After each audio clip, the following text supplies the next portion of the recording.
pengajian pada hari ini diisi oleh guru kita Al-Mukarram wal Muhtaram Pak Haji Ustadz Qalyubi Maktum. Mudah-mudahan beliau nih ya dipanjangkan umurnya oleh Allah Subhanahu wa taala sehingga kita mendapatkan kenikmatan ilmu yang diberikan oleh beliau. Ayo mulai dicatat, pada hari ini temanya adalah Islam mengajarkan kita tawazun, keseimbangan. Kalau yang saya pahami memang begitu ya. Artinya Islam itu contohnya dalam hutang aja begitu tuh. Dalam hutang orang yang ngutangin nggak boleh memberi syarat lebih. Karena kalau udah beri syarat namanya riba. Tapi orang yang ngutang juga kalau ditagih nggak boleh menghindar, nggak boleh lebih galak. Bahkan dianjurkan oleh baginda Nabi, sebaik-baiknya orang yang membayar hutang adalah orang yang membayar lebih hutangnya. Itu karena terima kasih, misalnya diberi utang buat usaha berkembang. Nah, makanya pada saat ngembaliin tidak disyaratkan oleh yang ngutangin yang pertama, tapi kita disuruh berterima kasih kepada manusia. Kata Rasulullah, la yashkurullah man la yashkurin nas. Tidak bersyukur kepada Allah orang yang tidak berterima kasih kepada manusia. Artinya begitu, orang yang ngutangin nggak boleh memberi syarat lebih, orang yang ngutang juga harus tahu diri. Ya, orang yang ngutangin ketika dia memberikan dispensasi waktu ketika yang ngutang belum punya duit untuk membayar, itu kata Rasulullah sama dia sedekah dengan sejumlah utang yang diutangin kepada orang yang ngutang tersebut. Nah, orang yang ngutang dan punya niat untuk membayar, kata Rasulullah begitu, dia selalu bersama Allah. Ad-dain, orang yang ngutang itu selalu bersama Allah Subhanahu wa taala. Bahkan Siti Aisyah juga dulu meskipun mampu, kata beberapa sahabat, beliau suka ngutang. Karena apa? Karena itu, karena orang yang ngutang selalu bersama Allah. Artinya ini seimbang. Tapi nanti akan lebih lanjut dijelaskan oleh guru kita Ustadz Qalyubi bagaimana dan bagaimana di setiap nanti pertanyaannya boleh lewat chat, nanti juga akan kami buka untuk admin akan membukakan jamaah siapa aja yang mau bertanya langsung kepada Ustadz Qalyubi. Kepada beliau waktu dan tempatnya kami persilakan. Silakan Ustadz.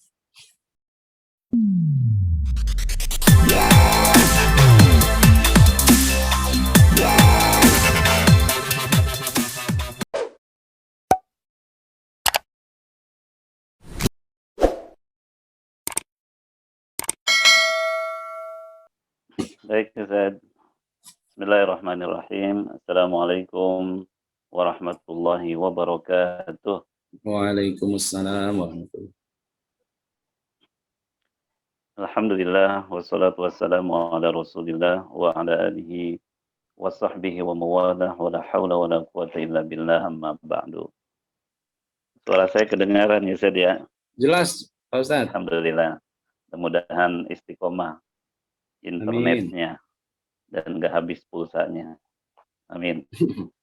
Yang saya hormati Bapak Direktur Adtintur, Bapak Dr. Andes Haji Atik Mulyanto beserta keluarga, dan juga yang sama-sama kita hormati guru kita Ustadz Ahmad Taufan. Mudah-mudahan Allah jaga beliau, Allah lindungi beliau beserta keluarga, dan Allah sehatkan beliau insya Allah.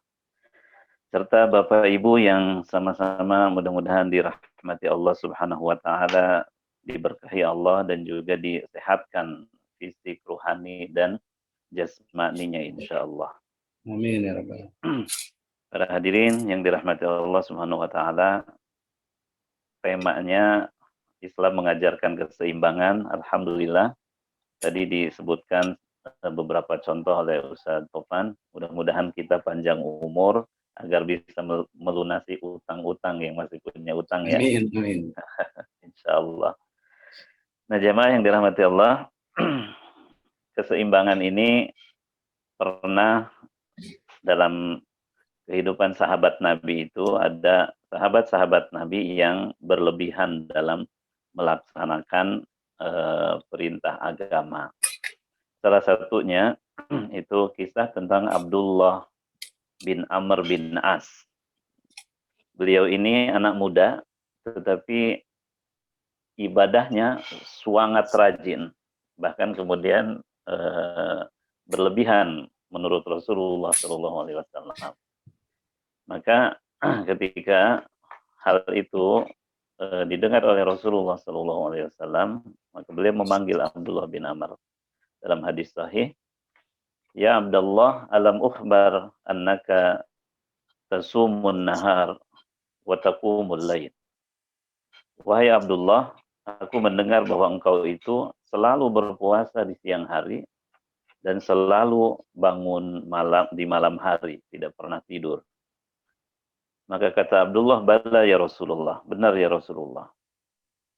Maka kemudian kata beliau, "Fala taf'al. Sum wa aftir wa kum wa nam." Jangan begitu wahai Abdullah. Silahkan engkau berpuasa, tapi juga engkau harus berbuka. Kemudian silahkan engkau bangun malam untuk sholat malam, tapi engkau juga harus tidur. Fa inna li jasadika alaika haqqo. Karena fisik tubuhmu itu punya hak untuk ditunaikan haknya untuk istirahat. Wa inna li ainaika haqqo. Dan juga matamu punya hak untuk diistirahatkan. Wa inna li zaujika alai haqqo. Dan istrimu punya hak yang harus kamu tunaikan. Seperti itu. Jadi Rasulullah SAW, beliau adalah orang yang sangat ahli ibadah, tapi beliau juga saatnya istirahat, ya istirahat. Nah, sehingga beban risalah, taklif yang Allah berikan kepada kita itu tidak membosankan dan tidak melelahkan. Sehingga kita bisa istiqomah dalam semua ibadah-ibadah yang diperintahkan oleh Allah dan dituntunkan oleh Rasulullah Shallallahu Alaihi Wasallam. Karena itu tugas risalah ini harus diemban oleh kita secara tawazun. Termasuk dalam doa kita kan Allah ajarkan Rabbana atina fid dunya hasanah wa fil akhirati hasanah wa qina adzabannar. Kita minta keberkahan, kebahagiaan dunia, tapi juga kita minta kebahagiaan, keberkahan akhirat dan selamat dari siksa Allah. Karenanya Allah tidaklah menyulitkan kita dalam semua perintah-perintah ibadah itu. Allah menginginkan yuridullahu bikumul yusra wa la yuridu bikumul usra. Bahwa Allah menginginkan kemudahan bagimu dan tidak menginginkan kesulitan. Makanya semua hal yang berlebihan itu tidak baik, tidak bagus. Kita harus seimbang dalam hidup ini. Dan di antara keseimbangan yang diajarkan oleh Islam itu, kita terdiri dari 3 komponen. Badan kita, kemudian akal kita, dan juga ruhani kita. Jadi ada 3 komponen yang harus kita seimbangkan sehingga bisa menunaikan tugas kita sebagai hamba Allah di muka bumi ini. Yang pertama, badan kita. Islam mengajarkan kita agar sehat fisik. Meskipun di tengah pandemi kadang sakit. Tapi itu adalah ujian dari Allah Subhanahu wa taala. Nah, ikhtiar kita pertama harus menyeimbangkan antara makan dan minum, tidak boleh berlebihan. Karena dalam Al-Qur'an Allah berfirman, "Kulu washrabu wa la tusrifu. Innallaha la yuhibbul musrifin." Makanlah dan minumlah kamu, tapi jangan berlebihan. Sesungguhnya Allah tidak menyukai orang-orang yang berlebihan. Nah, konteks makanan dan minuman ini kan bisa jadi sumber kesehatan, tapi juga bisa jadi sumber penyakit. Nah, kalau kita seimbangkan makanan minuman kita, tidak berlebihan, insya Allah akan melahirkan kesehatan. Tapi kalau berlebihan, pasti menimbulkan penyakit. Makanya dalam konteks ini Rasulullah SAW itu pernah menyebutkan tidak ada satu tempat yang diisi oleh anak Adam itu yang lebih buruk dibandingkan perutnya. Mamala ibnu Adam wi'an syarrun min batnihi. Jadi tempat yang dipenuhi yang paling buruk itu ya perut. Nah, maka bagi yang doyan makan gitu kan, kayak saya masih doyan makan, dan Tovan juga doyan makan ya. Doyan. Alhamdulillah. Kalau bagi yang doyan makan, kata Rasulullah, fa idza kana la mahalata fa'ilan, tapi jika tidak bisa menahan makan minum itu, tetap harus seimbang. Fasulusun li ta'amihi wa sulusun li syarabihi wa sulusun li nafasihi. Nah, kalau kita tidak bisa menahan makan minum, maka harus diatur porsinya. Sepertiga untuk isi makanan di lambung kita, sepertiga untuk minuman, dan sepertiga untuk bernafas. Jadi jangan makannya banyak sehingga nafasnya tersengal-sengal, nggak boleh. Jadi sumber penyakit itu dari perut memang. Makanya di sini kita harus mengatur sendiri nih. Kita harus tahu diri. Apalagi kalau sudah banyak larangan dari dokter nih. Kan harusnya kita nggak dilarang-larang untuk makan. Cuman karena dulu awal-awalnya terlalu berlebihan sehingga di usia 40 ke atas harus dijaga gitu kan. Makanya kita ikuti tuntunan Islam, jangan berlebihan dalam hal makanan dan minuman. Nah, termasuk di sini kita juga harus mengikut apa yang dilakukan oleh Rasulullah. Jadi Rasul itu makannya dan juga para sahabatnya tidak sampai kenyang. Makanya dalam pepatah itu disebutkan, nahnu qaumun la na'kulu hatta naju wa idza akalna lam nasba. Kami adalah satu kaum yang kami tidak makan kecuali kalau lapar. Dan kami berhenti sebelum kenyang. Nah, ini yang berat memang. Jadi kalau ada makanan di hadapan kita, lagi kondangan gitu kan, semua dicicipi itu. Ada pesta, hidangan, semua dimakan. Makanya kita harus cerdas dalam memosisikan makanan itu. Jangan sampai kekenyangan. Karena kalau kekenyangan itu, kata Umar bin Khattab radhiyallahu anha, itu mufsidatun lil jasad wa mufsidatun lis shalah. Jadi kalau makan itu kenyang, itu tubuhnya akan rusak dan ibadahnya malas, sholatnya malas. Nah, terlebih nanti nih di bulan Ramadan. Kalau bukanya itu kekenyangan, pasti tarawihnya kelelahan. Makanya harus diatur sedemikian rupa, jangan sampai porsi lambung kita ini penuh oleh makanan atau minuman. Karena nafas juga sangat penting. Apalagi sekarang corona itu menyerang pernafasan kan. Jadi pernafasan itu harus dijaga dengan tidak terlalu memperbanyak makanan. Nah, sehingga kesehatan fisik kita nih ada juga kaitannya dengan istirahat makan. Dalam konteks ini kan Rasul nyuruh kita puasa. Nah, dalam masalah puasa ini beliau tidak memberatkan kita. Jadi minimal kata beliau puasa 3 hari dalam sebulan. Itu yang dikenal dengan ayyamul bid. Nah, kalau kita kuat, lanjutin dengan Senin Kamis gitu kan. Masih kuat juga, ya maksimalnya puasa Daud gitu kan.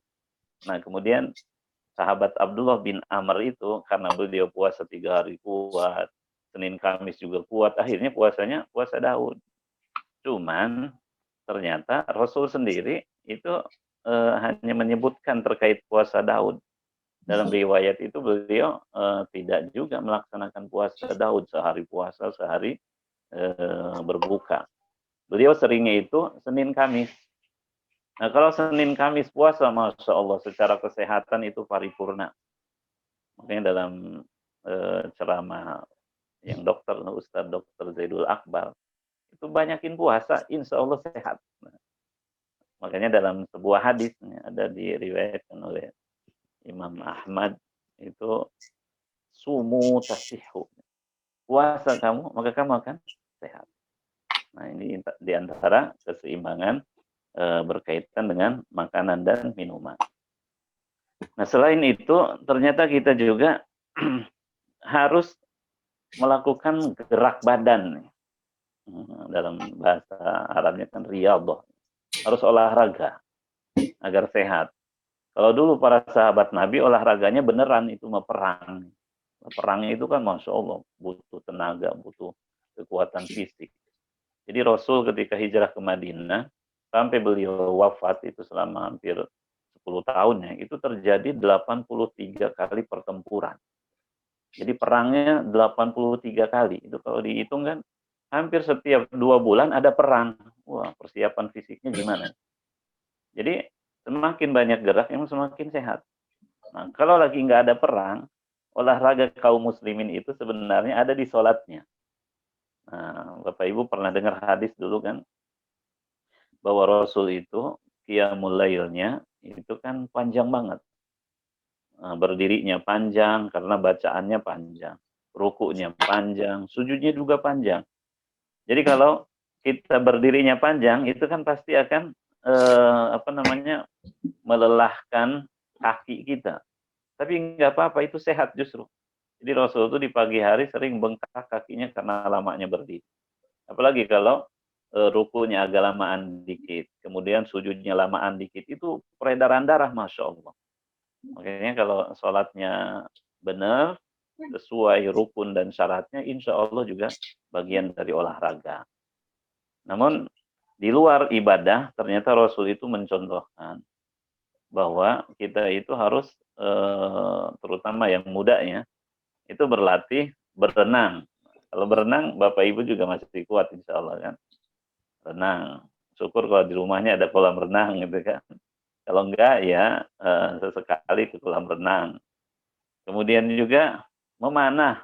Nah, kalau memanah ya harus dari sejak anak-anak nih biar keterampilan fokusnya bagus. Di samping itu berkuda. Wah, ini kan butuh gerak semua nih. Tapi kalau bagi kita ya minimal jalan kaki atau lari gitu kan. Ini yang sudah jarang nih, makanya harus juga kita jogging gitu ya.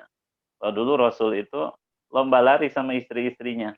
Itu umurnya ya udah 50 jelang 60 itu beliau lari gitu kan.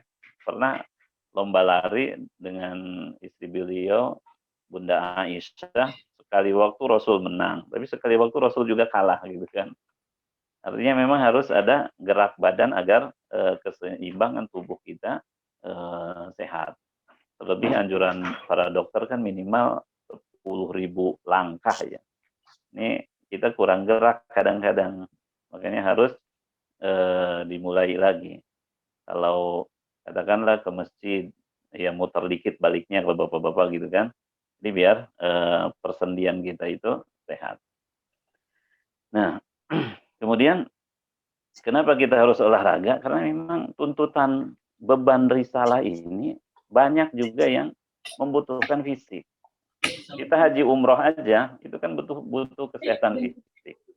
Nah, belum berdakwah ke tempat-tempat lainnya kalau para dai, para ustadz gitu kan.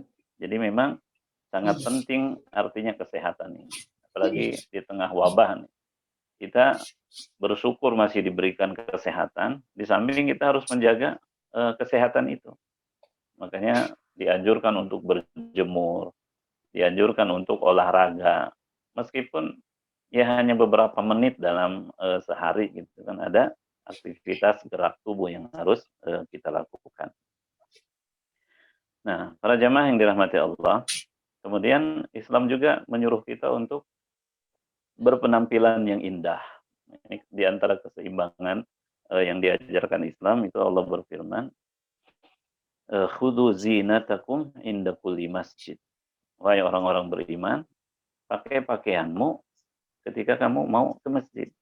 Nah, makanya dalam hadis disebutkan at-tahuru syatrul iman, bahwa kebersihan itu sebagian dari iman. Jadi penampilan yang baik, penampilan yang bersih, itu memang tuntutan Islam. Maka dari sini kita lihat bahwa Islam itu memang risalah yang diturunkan dari pencipta alam semesta. Nah, kalau kita selaras dengan apa yang diinginkan oleh Allah, kita jaga kesehatan, kita jaga kesucian, kebersihan, itu akan melahirkan keindahan. Nah, makanya dalam hadis qudsi disebutkan, innallaha jamilun yuhibbul jamal. Sungguhnya Allah itu maha indah dan Allah mencintai keindahan. Termasuk penampilan fisik kita, bersih pakaiannya, bersih tubuhnya. Nah, di antara ajaran Rasul agar tubuh kita bersih, beliau itu di siang atau malam hari kalau bangun tidur langsung bersiwak, kata Bunda Aisyah. Jadi menjaga kesucian mulutnya, kebersihan mulutnya. Maka dalam hadis sahih riwayat Imam Bukhari Muslim, laula an asyqa ala ummati la amartuhum bisiwaki inda kulli wudu'in. Kalau saja aku tidak memberatkan umatku, maka aku perintahkan untuk bersiwak setiap kali mau sholat. Jadi menjaga kebersihan mulut itu simbol bahwa Islam ini mencintai kebersihan. Karena kita selalu bersama malaikat, kata Rasulullah, innal malaikah tata'adza kama yata'adza banu Adam. Jadi malaikat pun itu merasakan aroma yang dirasakan oleh manusia. Jadi kalau kita mulutnya bau, malaikat juga kebauan. Nah, contoh nih, kita baru makan jengkol, makan pete, makan duren, sholat jamaah bareng teman-teman yang lain, yang pasti kebauan yang lain. Makanya dalam tuntunan Rasul, siapa yang makan bawang putih, makan bawang merah, itu jangan ke masjid dulu sebelum bersiwak, sebelum bersikat gigi, membersihkan mulutnya. Nah, karena itu Islam mengajarkan kepada kita agar bersih tubuhnya, juga bersih pakaiannya. Nah, kalau di Jazirah Arab, di Mekah, Madinah, itu kan beda dengan kita. Bapak Ibu tentu ingat kalau lagi umroh, lagi haji, itu kan di sana enggak lembab, kering. Jadi pakaian 2 hari, 3 hari itu enggak berbau, karena memang kering. Tapi coba kalau di sini, kita enggak mandi sehari, enggak mandi 2 hari, Masya Allah, enggak enak rasanya kan. Makanya Rasulullah menyuruh umatnya untuk membersihkan diri lewat mandi, bersiwak, dan menjaga kebersihan tubuh. Termasuk perhatian beliau ke rambut. Jadi kalau yang punya rambut, kata beliau, man lahu sya'run falyukrimhu. Siapa yang punya rambut, hendaklah dimuliakan, dibersihkan, disisir. Makanya beliau sering itu nyisir rambut, gitu kan. Kalau mau ke masjid, disisir dulu rambutnya. Nah, artinya penampilan juga penting. Bahkan diriwayatkan oleh Bunda Aisyah, kalau Rasul itu ada tamu, itu Rasul bercermin dulu. Nah, cerminnya belum ada seperti kita saat ini. Apa yang dilakukan oleh Rasul? Rasul itu ngasih bejana, dengan air, baru beliau lihatkan wajahnya ke dalam air itu. Jadi bercermin dulu ya seperti itu. Belum ada alat cermin seperti sekarang. Artinya Rasul memperhatikan sekali penampilan. Sampai kata Bunda Aisyah, wahai Rasulullah, kenapa engkau lakukan itu? Kata Rasul, ya beginilah seharusnya. Jadi setiap kita harus berpenampilan indah. Maka beliau menyitir firman Allah lewat hadis qudsi itu. Innallaha jamilun yuhibbul jamal. Sesungguhnya Allah itu maha indah dan Allah mencintai keindahan. Nah, jemaah yang dirahmati Allah Subhanahu wa taala, dari sini kita mengetahui bahwa ternyata penampilan fisik, kesehatan fisik itu mendapat perhatian yang besar dalam Islam. Karena memang kita ini adalah umat terbaik. Layaknya umat terbaik, ya fisiknya harus sehat, penampilannya juga indah. Makanya termasuk memperindah penampilan itu ya kita harus juga tampil secara maksimal, tubuhnya wangi gitu kan. Makanya Rasulullah itu punya minyak wangi, suka terhadap minyak wangi. Parfum kalau sekarang ya, nah, apalagi kalau parfum dari Mekah asli itu enak banget wanginya. Ada kasturi, ada zafaron dan lain sebagainya. Jadi Islam menyuruh kita untuk memperhatikan penampilannya. Makanya dalam sebuah riwayat disebutkan Rasul itu kalau menerima tamu, beliau itu minta baju yang bagus. Jadi istrinya menyediakan beliau pakaian yang indah. Nah, dalam konteks ini juga ada asar dari sahabat Umar bin Khattab radhiyallahu an. Beliau mengatakan, kalau kita menginfakkan sepertiga hartanya untuk beli parfum, untuk penampilan pakaian, itu tak masalah. Itu tidak bagian dari pemborosan. Artinya sangat penting bagi kita untuk menampilkan penampilan yang baik ketika beribadah, juga ketika bertemu dengan orang. Nah, jangan sebaliknya. Kalau ke masjid ala kadarnya gitu kan. Kalau mau beribadah pakaiannya ala kadarnya. Tapi kalau mau kondangan, wah tampilannya bagus banget gitu kan. Jadi kita harus seimbang juga. Kita harus menampilkan penampilan yang baik di hadapan Allah, juga di hadapan manusia. Nah, makanya nanti disebutkan oleh Rasulullah, innallaha yuhibbu an yura atharu ni'matihi ala abdihi. Bahwa Allah itu pengen melihat bekas-bekas kenikmatannya diperlihatkan oleh hambanya. Bahkan Allah nyuruh di surah Ad-Duha yang Bapak Ibu sudah hafal kan. Wa amma bi ni'mati rabbika fahaddits. Adapun kenikmatan dari Tuhanmu maka harus diceritakan biar orang mengagungkan Allah gitu kan. Makanya termasuk dalam pakaian, termasuk dalam penampilan.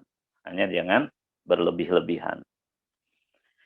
Nah, kemudian ini berkaitan dengan penampilan kita. Juga Rasulullah Shallallahu Alaihi Wasallam itu kerap menghadiahkan pakaian. Jadi kalau ada sahabatnya yang kelihatannya kurang indah penampilannya, itu beliau beri pakaian yang bagus. Nah, pernah ada satu peristiwa bahwa Rasul itu punya sorban yang bagus gitu kan. Ya ada sahabatnya yang lihat. Makanya Rasul berikan hadiah sahabat ini dengan sorban itu. Jadi memang Rasul dikenal dengan orang yang dermawan gitu kan, orang yang perhatian kepada sahabat-sahabatnya. Jadi penampilan beliau juga baik dan ingin ditiru oleh para sahabat-sahabatnya. Makanya dalam ayat Al-Qur'an Allah juga tidak melarang kita untuk berpenampilan baik. Qul man harrama zinatallah allati akhraja li ibadihi wat thayyibati minar rizqi. Jadi katakan wahai Muhammad, siapakah yang mengharamkan perhiasan yang Allah telah anugerahkan kepada hambanya dan juga rezeki-rezeki yang baik. Makanya kalau dalam masalah perhiasan kita boleh berpakaian yang bagus, yang indah. Dalam masalah makanan kita boleh makan yang enak tapi tidak berlebihan. Makanya sebagai hamba Allah nih kita boleh memanfaatkan semua fasilitas yang Allah berikan kepada kita. Jadi tidak berpenampilan lusuh, tidak makan yang ala kadarnya. Kalau ada makanan enak boleh makan yang enak. Ada pakaian yang bagus, pakai pakaian yang bagus, cuma jangan berlebihan saja. Nah, meskipun kadang nanti satu saat mungkin Allah uji kita dengan kekurangan harta, kekurangan dengan ketakutan, kekurangan jiwa. Nah itu di saat seperti itu kita tawakal kepada Allah Subhanahu wa taala. Karena memang pasti ada ujian dalam hidup ini. Kekurangan harta, kekurangan rezeki. Cuman biasanya memang ketika Allah menguji, ya pasti selepas ujian itu Allah kasih kenikmatan lagi. Nah, jadi tidak ada ujian yang selamanya, tapi juga tidak ada kenikmatannya selamanya. Pasti Allah pergilirkan. Nah dari sini kemudian Rasulullah dan para sahabatnya itu, masya Allah, akhirnya disegani dan dikagumi oleh manusia saat itu. Kan ketika Rasul dan para sahabatnya berdakwah membebaskan negeri-negeri yang masih menyembah paganisme itu kan kerajaan Romawi dan Persia itu sudah melewati puncaknya gitu kan. Jadi dari sisi material, masya Allah, bahkan dalam riwayat itu kerajaan Persia itu semua bahkan bangunan-bangunannya itu termasuk perabotnya itu banyak dari emas dan perak gitu kan. Sampai ketika penaklukan kerajaan Persia itu di zaman Khalifah Umar bin Khattab radhiyallahu anhu, itu beliau dihadirkan itu singgasana yang terbuat dari emas semua, masuk. Nah, kemudian benar kata Rasulullah, satu saat nanti umatku akan dibukakan pintu-pintu dunia. Gitu. Dan ini bisa terulang gitu kan, meskipun saat ini kondisi kaum muslimin dalam kondisi yang memprihatinkan di sebagian besar dunia Islam, bisa jadi satu waktu, satu saat Allah bukakan pintu-pintu kemenangan kepada kaum muslimin itu. Dan ketika pintu itu terbuka, maka secara mental sudah tidak kaget lagi gitu kan. Karena memang kita diajarkan oleh Rasulullah untuk seimbang dalam masalah dunia, tidak berlebih-lebihan. Nah, dari sini kemudian kita dapati bahwa Allah itu menyuruh kita proporsional. Jadi tubuhnya sehat, fisiknya sehat, penampilannya juga baik insya Allah. Nah, itu yang berkaitan dengan badan kita yang harus seimbang dan proporsional. Kemudian kita berlanjut ke masalah al-aqlu. Satu komponen berikutnya adalah komponen akal yang menjadi anugerah terbesar yang Allah berikan kepada manusia. Bahkan dalam pepatah Arab itu disebutkan al-insanu hayawanun natiq. Bahwa manusia itu adalah makhluk yang berakal. Beda dengan binatang gitu kan. Binatang kan makhluk tapi nggak berakal. Nah, maka akal ini itu harus proporsionalkan oleh kita lewat ajaran Islam itu dengan menuntut ilmu. Seperti hari ini kita berada di majelis ilmu insya Allah. Jadi kata Rasulullah, talabul ilmi faridatun ala kulli muslim. Bahwa mencari ilmu itu hukumnya wajib bagi setiap muslim. Dan kewajiban ini mengikat dari semenjak kita kecil sampai kita wafat. Maka tidak ada istilah pensiun kalau menuntut ilmu. Kalau bekerja ada pensiunnya, tapi kalau menuntut ilmu tidak ada. Dalam hadis yang dulu sering kita dengar kan, utlubul ilma minal mahdi ilal lahdi. Tuntutlah ilmu dari semenjak buayan sampai liang lahat, sampai kita meninggal. Dan ini Masya Allah dalam sejarah para salafus soleh itu, para ulama kita dahulu, ketika ada nyawa di kandung badan, lagi sakit menjelang kematiannya, mereka masih belajar. Gitu. Jadi nggak mau melewatkan momentum thalabul ilmi. Karena memang beda sekali keutamaannya orang-orang yang berilmu dan yang tidak berilmu. Bahkan di majelis-majelis zikir, majelis-majelis ilmu itu punya keutamaan yang tidak dimiliki oleh majelis lainnya. Jadi di dalam keutamaan majelis ilmu itu Allah mengutus para malaikat yang disebut as-sayyarun. Mereka yang berterbangan mencari majelis ilmu. Dan ketika mendapati nih, contoh majelis ilmunya di At-Tintur, itu catat oleh malaikat siapapun yang terlibat dalam acara ini. Dan dicatatkan sebagai ahli surga, Masya Allah. Jadi keberkahan kita semua, meskipun mungkin di majelisnya ngantuk, tak masalah gitu. Ataupun bahkan sampai tertidur di majelis ilmu, tak masalah. Karena dicatat oleh malaikat kehadirannya itu. Nah, makanya berbahagialah orang-orang yang punya kecintaan kepada majelis ilmu. Sehingga Allah tegaskan qul hal yastawil ladzina ya'lamun wal ladzina la ya'lamun. Katakan apakah sama yang tahu dan yang tidak tahu? Enggak sama gitu. Beda derajatnya. Makanya dalam riwayat lainnya itu disebutkan fadlul alimi kafadli ala ibad. Bahwa keutamaan ilmu itu seumpama keutamaan aku dengan umat-umatku. Jadi jarak antara yang punya ilmu dengan yang tidak itu ibarat satu orang berilmu lebih baik dari 1000 ahli ibadah yang tidak punya ilmu. Nah, makanya di surga itu kan nanti ada darajat, tingkatan-tingkatan. Itu di surah Al-Mujadilah Allah sendiri yang menyebutkan kan, yarfa'illahil ladzina amanu walladzina utul ilma darajat. Bahwa Allah itu akan mengangkat derajat orang-orang beriman dan yang berilmu dengan beberapa tingkatan.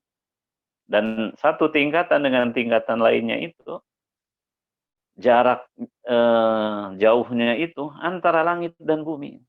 Masya Allah. Makanya mudah-mudahan kehadiran para jamaah di majlis ilmu itu akan meningkatkan derajat di sisi Allah di surga Allah Subhanahu wa taala. Ntar insyaallah Taufan ya. Taufan bawa bendera nih, di hadapan Allah insyaallah. Dan Ustaz Taufan mah ingat nih siapa aja yang udah hadir gitu kan. Ntar ditambah sama catatan malaikat nih. Hari ini si fulan hadir gitu.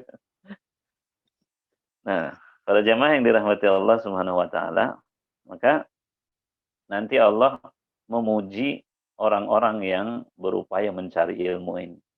Innama yakhshallaha min ibadihil ulama. Sungguhnya Allah hanya yang takut kepada Allah di antara hamba-hambanya adalah mereka yang berilmu, para ulama.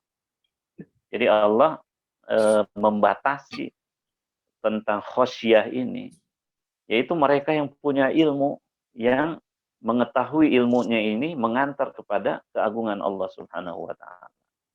Makanya orang-orang yang berilmu itu tidak akan merasa cukup dengan ilmunya. Dia akan terus mencari ilmu sampai Allah memberikan ilmu itu. Dan ketika Allah menyuruh kita berdoa, yang ditambahkan itu bukan harta, tapi ilmu justru. Wa qul rabbi zidni ilma. Dan katakan wahai Muhammad, wahai Tuhanku, tambahkan bagiku ilmu. Allah tidak mengajarkan tambahkan bagiku harta. Kalau dalam masalah harta itu doanya kan wabarik li fi rizki kan. Jadi berkahi rezekiku. Tapi kalau ilmu tambahkan ilmu. Karena kalau ilmu tidak ditambah itu tidak akan mengantar kepada keyakinan. Sehingga doa ini Robbi zidni ilma, tiap hari kita diberikan ilmu-ilmu baru oleh Allah Subhanahu wa taala. Makanya kenapa para salafus soleh dahulu itu tidak pernah bosan menuntut ilmu? Karena mengetahui keagungan dan kedudukan para ulama di hadapan Allah Subhanahu wa taala. Nah, sehingga kita meskipun derajatnya belum sampai kepada ulama, itu minimal jadi thalibul ilmi gitu kan. Kan hanya ada dua, alim atau muta'alim.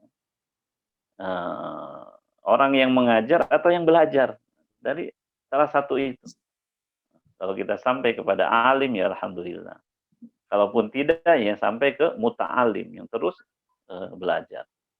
Makanya di antara mufradat yang diajarkan untuk dihafal itu dahulu, kun aliman au muta'alliman. Jadilah kamu orang yang berilmu atau mempelajari ilmu terus menerus, nggak pernah bosan. Dan bonusnya, masya Allah, ini para pencari ilmu itu Allah kasih bonus karena menggunakan anugerah akal ini, insya Allah dijauhkan dari kepikunan. Jadi orang-orang yang terus mempelajari ilmu Allah itu Allah hindarkan dari kepikunan. Makanya para salafus soleh dahulu itu mereka memang umurnya juga banyak yang panjang. tapi enggak mengalami kepikunan biasanya kan. Kalau udah lanjut usia banyak lupanya tuh. Tapi beda dengan ulama, beda dengan para pencari ilmu. Insya Allah Allah kokohkan ingatannya, Allah kokohkan kekuatan akalnya. Makanya berbahagialah sebagai umat Rasulullah kita mengikut beliau untuk mendapatkan kemuliaan derajat para ulama ini, insya Allah. Nah, kemudian di samping mencari ilmu, ternyata memang ini jadi bagian ibadah yang besar. Jadi mencari ilmu itu ibadah yang besar sampai kita meninggal dunia. Jadi catatan di sisi Allah, para malaikat Allah itu, bahkan mereka itu menghormati dan memuliakan para pencari ilmu.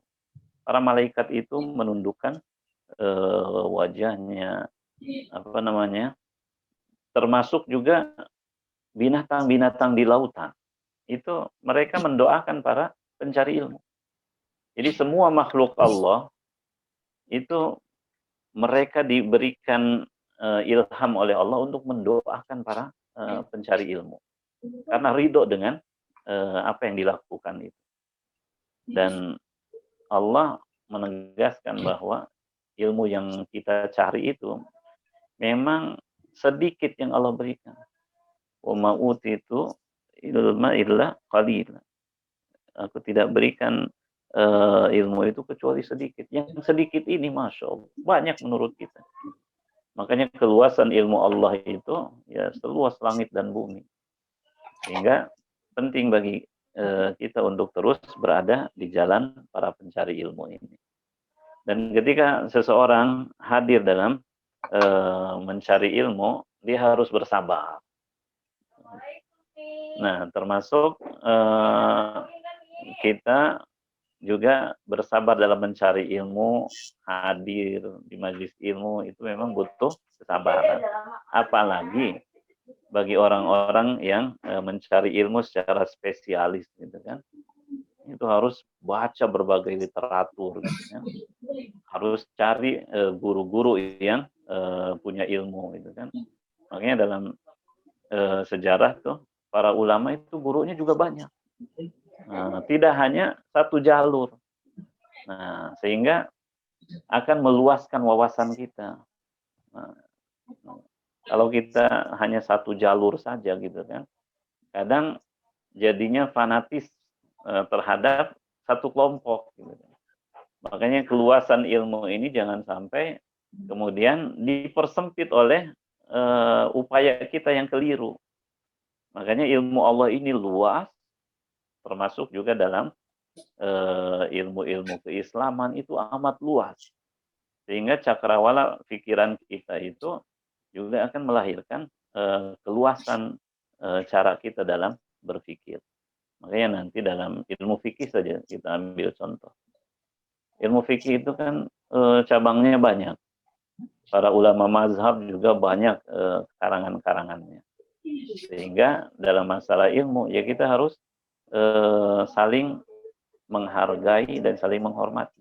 Kadang ada perbedaan pendapat di situ, terutama dalam prakteknya. Ya.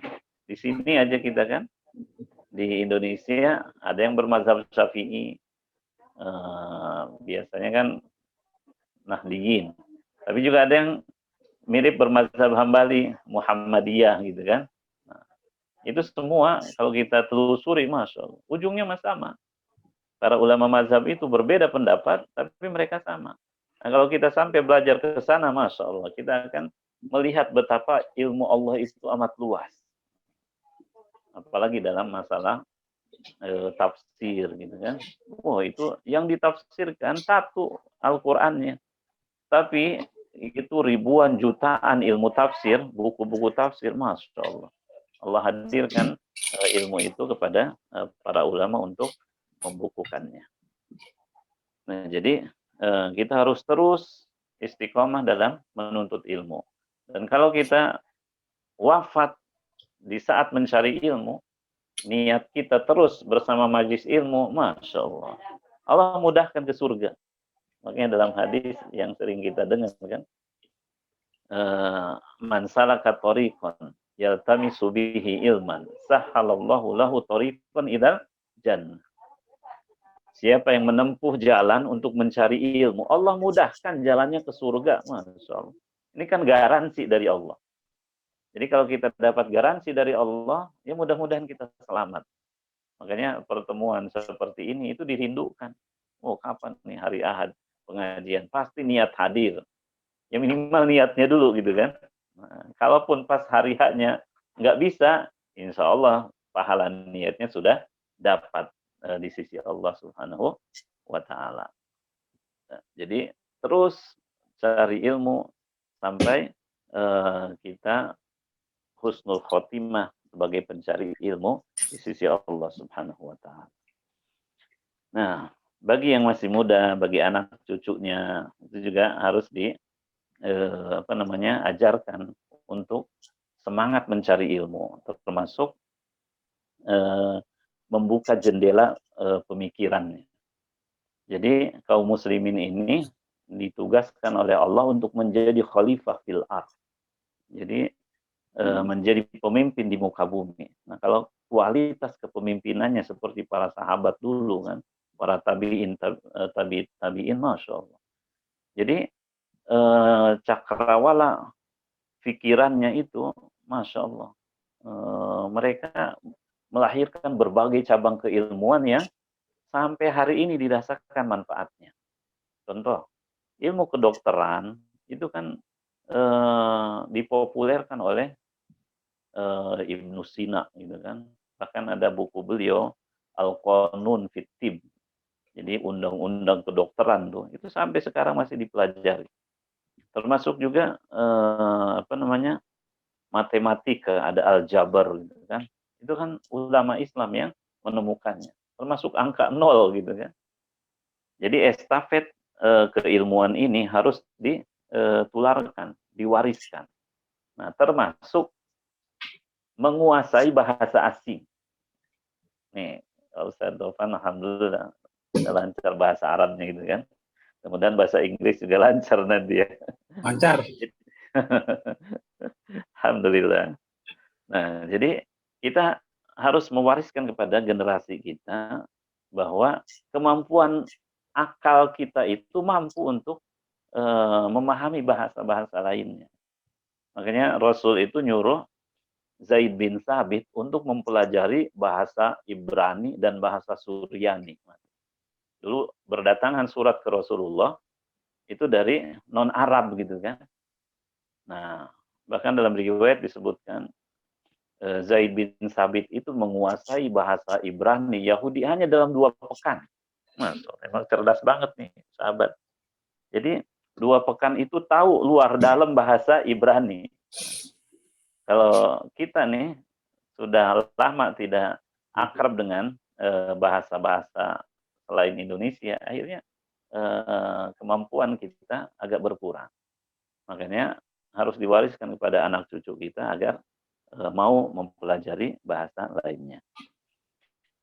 Nah, jemaah yang dirahmati Allah Subhanahu wa Ta'ala, ini berkaitan dengan akal kita nggak boleh nganggur. Jadi akal ini harus digunakan untuk mencari ilmu Allah Subhanahu wa Ta'ala. Sehingga kalau ilmu kita luas, kita bisa menyaring mana yang baik dan mana yang buruk. Nah, kebaikan dan keburukan itu kan semuanya ujian dari Allah. Allah nyuruh kita untuk memilah dan memilihnya. Sehingga nanti kita itu dihisab oleh Allah atas hasil ikhtiar kita. Nah, ikhtiar ini salah satunya dengan menggunakan anugerah Allah, yaitu akal yang amat besar di hadapan Allah Subhanahu wa Ta'ala. Nah, kemudian yang berikutnya berkaitan dengan ruhani. Ini sisi lain dari kita nih. Kita terdiri dari badan, kemudian akal, dan juga ruhani, spiritual. Nah, makanya Islam mengajarkan kepada kita bahwa tidak hanya kecerdasan akal, yang diprioritaskan, tapi juga harus seimbang dengan kecerdasan spiritual, kecerdasan ruhani. Karena ruh kita itu kan dari Allah Subhanahu wa Ta'ala. Sementara Allah itu yang maha gaib. Makanya ketika nyawa lepas dari raga kita, kita kan sudah sebenarnya badan ini selesai urusannya. Tapi ruhani kita itu kembali kepada Allah untuk mempertanggungjawabkan. Makanya di antara tuntunan Islam kepada ruhani kita, ruh ini harus dibersihkan itu dengan memperbanyak ibadah. Jadi bedanya antara kita dengan orang-orang yang non-muslim, mereka itu tidak punya perhatian kepada ruhani. Padahal ruhani ini butuh perhatian. Nah, cara memperhatikannya itu dengan beribadah kepada penciptanya. Makanya kenapa dalam syariat kok banyak banget ibadah yang secara nalar itu tidak nyambung gitu kan. Kita tidak tahu rahasianya, tapi dengan keimanan kita kepada Allah, akhirnya kita merasakan kenikmatan itu. Contoh saja, dalam ibadah haji, kenapa kita harus mengikut kebiasaan Bunda Siti Hajar dulu, harus tawaf, harus sa'i gitu kan. Nah, itu perintah dari Allah untuk membersihkan ruhani kita. Makanya semua ibadah itu kan dihantarkan oleh Allah agar kita memiliki ruhani yang baik. Karena memang potensi kejahatannya juga ada. Sehingga Allah informasikan kepada kita, fa'alhamaha fujuraha wa taqwaha. Qad aflaha man zakkaha wa qad khaba man dassaha. Jadi Allah ilhamkan kepada jiwa kita nih jalan ketakwaan dan jalan kemaksiatan. Tapi kata Allah, sungguh berbahagialah, sungguh beruntunglah orang yang membersihkan jiwanya. Berarti kan harus ada ikhtiar. Makanya di sini kita melawan godaan setan yang berat itu. Jadi setan tidak pernah berhenti untuk menggoda kita agar ruhani kita satu frekuensi dengan setan. Setan itu kan tidak mau menyembah Allah. Kurang ajarnya setan. Harusnya kan dia sendiri aja. Dia ngajak manusia biar jadi temannya. Makanya kita diminta untuk berlindung kepada Allah dari godaan setan. Minal jinnati wan nas. Termasuk setan dari golongan manusia nih, yang menghambat kita untuk beribadah kepada Allah Subhanahu wa Ta'ala. Jadi hanya ibadah yang bisa membersihkan jiwa kita, ruhani kita. Kalau tanpa ibadah, maka ruhaninya akan dekat dengan bumi, bukan dekat dengan langit. Padahal kita adalah makhluk langit yang dititipkan oleh Allah di muka bumi ini. Nah, sehingga di sini kita harus cerdas. Kita harus rajin ibadah, termasuk juga kita harus memiliki teman-teman yang baik. Teman-teman yang soleh.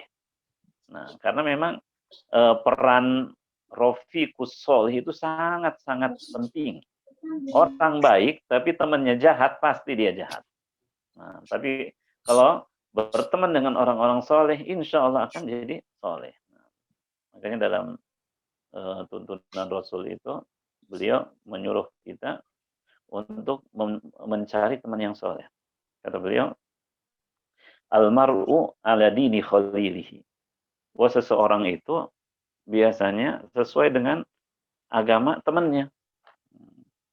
Kalau temannya baik, ya dia akan ikut baik. Tapi kalau temannya buruk, biasanya kecipratan keburukannya juga.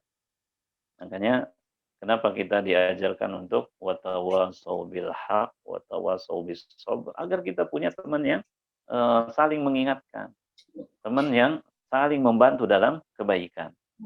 Bahkan Allah sendiri yang nyuruh kita kan, wa ta'awanu 'alal birri wat taqwa.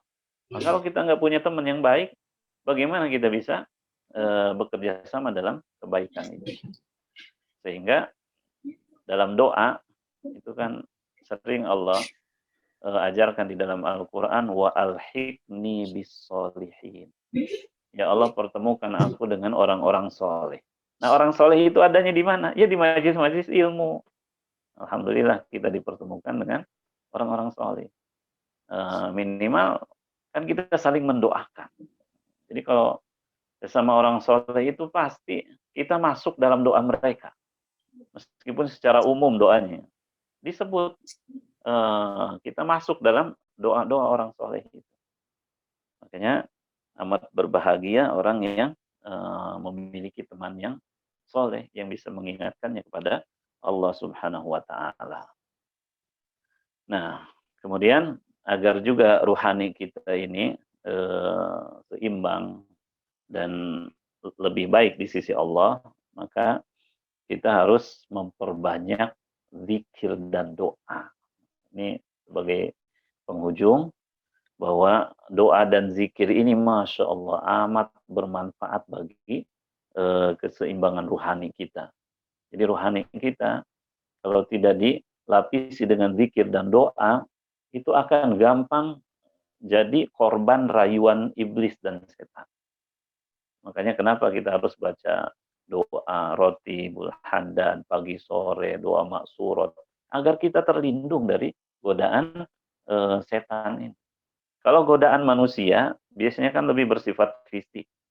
Tapi kalau godaan setan, Masya Allah, setan itu kalau tidak bisa menghalangi kita dari jalan Allah, maka dia mengurangi pahala kita. Jadi ini liciknya setan memang. Jadi dia tidak ingin kita itu punya pahala dari sisi Allah Subhanahu wa Ta'ala. Contoh gampangnya saja. Kita sholat nih. Sholat itu kan, setan pun ikut dalam sholat kita. Dia mulai membisiki kita. Dalam sholat, teringat macam-macam gitu kan. Yang harusnya khusyuk, justru mikirin dunia. Itu karena godaan setan. Makanya kalau kita sering berdoa, berlindung, berzikir kepada Allah, mudah-mudahan godaan ini bisa diminimalisir oleh kita semua. Sehingga fa'alhamaha fujuraha wa taqwaha qad aflaha man zakkaha. Nah ini yang ingin kita dapat. Sungguh beruntung orang yang menyucikan jiwanya. Maka mari kita baca tilawah Quran, baca doa, banyak tuh, ada rotibul haddad, rotibul atas, ada doa maksurat, doa pagi sore. Ya mudah-mudahan semuanya bisa melindungi kita dari musuh-musuh yang tersembunyi. Minal jinnati wan nas. Insyaallah dengan demikian kita berharap keseimbangan di tubuh kita, di akal kita, dan juga di ruhani kita akan mengantar kita ini adalah sebagai hamba Allah yang qawiyul jismi, qawiyul aqli, wa qawiyul ruh. Jadi ruhnya kuat, akalnya kuat, dan jasmaninya juga kuat insya Allah. Demikian Ustaz Taufan dan para jamaah sebagai awal mukaddimah diskusi, mudah-mudahan manfaat buat saya dan juga buat para jamaah sekalian. Saya cukupkan demikian. Assalamualaikum warahmatullahi wabarakatuh. Waalaikumsalam.